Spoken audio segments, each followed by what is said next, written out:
एक व्यक्ति 42 किलोमीटर प्रति घंटा की गति से जाने पर अपने कार्यालय में 1 मिनट पहले पहुंचता है, जबकि 36 किलोमीटर प्रति घंटा के जाने से वह व्यक्ति 3 मिनट की देरी से कार्यालय पहुंचता है। वह व्यक्ति कितनी दूरी जो है 8 किलोमीटर में तय करता है। तो ध्यान रखिएगा कि दूरी ऐसे क्वेश्चन में जब भी पूछा है तो दूरी जो है बराबर होता है, मतलब पहले का चाल s1 गुणे s2 upon s1 minus s2, ठीक है, इनटू टाइम, मतलब डिफरेंस ऑफ टाइम, मतलब समय का अंतर है। अब ये कितना दिया है, तो पहला है 42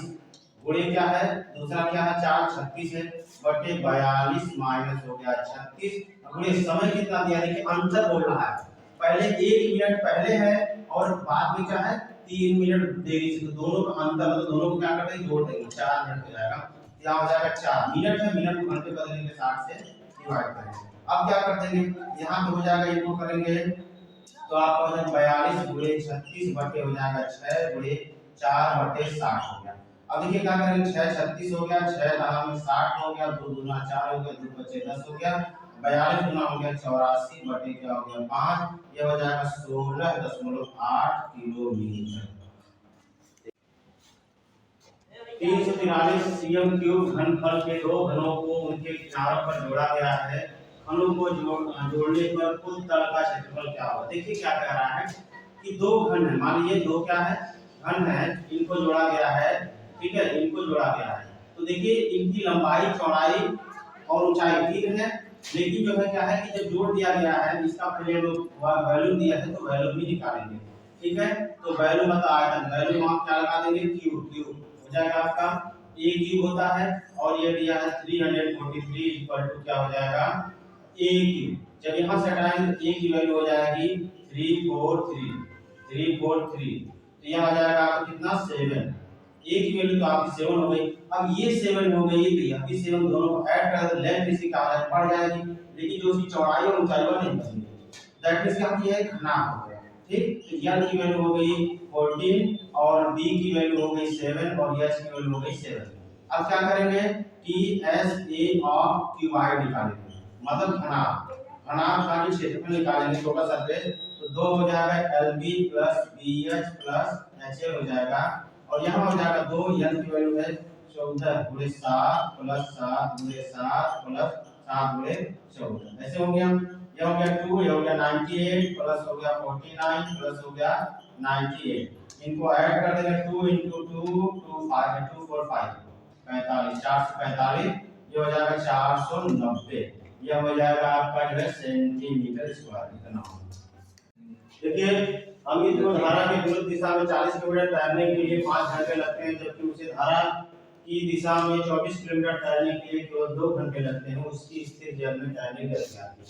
देखिए इसमें क्या करना है, कुछ नहीं, तो पहले धारा की दिशा में, धारा की दिशा मतलब डाउन स्ट्रीम जिसको बोलते हैं, डाउन स्ट्रीम मतलब क्या है, ये हमारी स्पीड निकालेंगे, तो स्पीड बराबर क्या होता है, दूरी बराबर होता है 4 बटे समय 5 है, इसे कट कर दे कितना हो गया 8 किलोमीटर हो गया पर आवर हो गया। और क्या है अप स्ट्रीम मतलब विपरीत, विपरीत मतलब अप स्ट्रीम, अप स्ट्रीम मतलब क्या है कि 24 है 24 बटा 2 अर्थात कितना हो गया 12 किलोमीटर पर आवर हो गया। अब देख लीजिए कह रहा है कि तैरने की स्थिति में जल की गति बताइए, स्थिर जल में गति बताइए, स्थिर जल में गति का मतलब है कि इन दोनों को क्या कर देंगे जोड़ देंगे, down stream plus up stream divide by 2, मतलब हो गया 8 प्लस 12 डिवाइड बाय 2 मींस क्या हो गया आपका 20 डिवाइड बाय 2 कितना हो गया 10 किलोमीटर पर घंटा, ये हो गया आपका। किसी निश्चित राशि पर भी 2 वर्ष के लिए 15% सामान्य वार्षिक ब्याज और चक्रवृद्धि वार्षिक ब्याज के बीच 180 रुपए का अंतर है, तो निश्चित राशि क्या होगी। देखिए तो ये सामान्य वार्षिक ब्याज का मतलब ये साधारण ब्याज है, तो साधारण ब्याज क्या कह रहा है कि साधारण ब्याज जिसको हम लोग क्या बोलते हैं एसआई, यह दिया है 1 वर्ष के लिए 15, 2 वर्ष के लिए कितना हो गया 2 गुणे 15 बराबर कितना हो गया 30%,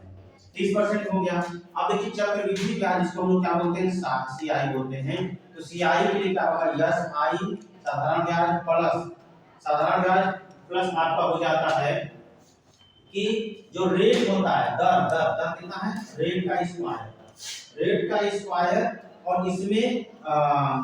आफ्टर 2 डेज मतलब 2 दशमलव के बाद 2 दशमलव के बाद ठीक है, यही होता है। तो मतलब क्या कर सकते हैं इसको, यस आई कितना है आपका 30 है, और प्लस रेट कितना है, रेट आपका है 15, 15 का स्क्वायर कितना होगा, 15 के स्क्वायर 225 हो जाएगा, और 2.5 हो गया, ये कितना हो गया आपका 30, 2 32.25 हो गया, ये हो गया क्या हो गया सी आएगा। करा अंतर 180 रुपया है, तो अंतर 180 रुपया है, तो आपके अंतर का डिवाइड बाय अंतर, मतलब अंतर कितना 180 है, और इन दोनों का अंतर कितना है, इन दोनों का अंतर 2.25 होगा। अब जो है गुणे क्या हो जाएगा 100, यहाँ से हटाएंगे 2 जीरो ऊपर चला जाएगा, अब यहाँ 25 9 225 25 चौक के 100 9 दूनी 18, यहाँ पे हो गया 2000, 2 चौक के कितना हो गया 8000 रुपया, इसको निश्चित राशि। एक टैंक में 2 प्रवेश द्वार है जो क्रमशः 6 घंटे और 8 घंटे में टैंक को पूरा भर सकते हैं। एक निकासी द्वार से पूरी टैंक को 10 घंटे में खाली किया जा सकता है। यदि सभी पाइपों को एक साथ खाली टैंक में खोल दिया जाए तो उस टैंक को पूरी तरह से भरने में कितना समय लगेगा। देखिए ऐसे क्वेश्चन में बस क्या है, तीन टैंक मान लीजिए, एक ए है, एक बी है और एक सी है। ए जो है वह 6 घंटा लगाता है, बी जो है वह 8 घंटा लगाता है और सी जो है 10 घंटा। तो यह देखिए तीनों का क्या निकाल दिया था, पहले एलसीएम निकाला, तीनों का एलसीएम निकालेंगे तो 120 हो जाएगा। ठीक है, अब क्या करेंगे, इनसे बारी-बारी सबको डिवाइड कर देंगे, 6 से इसको डिवाइड करेंगे तो हो जाएगा 20, और 8 से इसको डिवाइड 15 और 120, और ये है 10 से इसको डिवाइड करेंगे आपको हो जाएगा 12। ठीक है, यह क्या करता है, इसको खाली करता है, यह क्या करता है, खाली करता है। तो कह रहा है कि पूरा भरने में समय लगाएगा, तो समय जो लगेगा उसका वो ध्यान में जितना जो है पूरा लग रहा है 120 बटे इन दोनों को जो भर रहा हूं जोड़ दीजिए, उसमें से बढ़ा दीजिए, तो 35 में से 12 घटा दिए 23, इससे इसको डिवाइड करते हैं 5 घंटा 5/23, इतना जो है घंटा लगेगा इसको। देखिए कह रहा दो संख्याओं x और y का मौसम क्या होगा, महत्वपूर्ण समापन क्या होगा। तो ध्यान रखें अभाज्य संख्याएं बोल रहा हूं, अभाज्य संख्या को प्राइम नंबर बोलते हैं। अभाज्य संख्या वो होती है जो किसी से न घटे अर्थात स्वयं से घटे। तो जैसे हमेशा जो अभाज्य संख्याओं का जो मौसा जो होता है, दो अभाज्य संख्याओं का मौसा हमेशा क्या होता है, एक होता है। हमेशा दो अभाज्य संख्याओं का मौसा एक होता है। ठीक, ये आंसर हो गया इसका। देखिए करा एक कुर्सी के विक्रय मूल्य में 10% और 14% की छूट देने पर 27 रुपए का अंतर आता है, तो कुर्सी कम मिलेगा। ऐसे में क्या करना है कि मूल्य जो ज्ञात करना है उसमें जो है रुपए का जो अंतर होगा उतना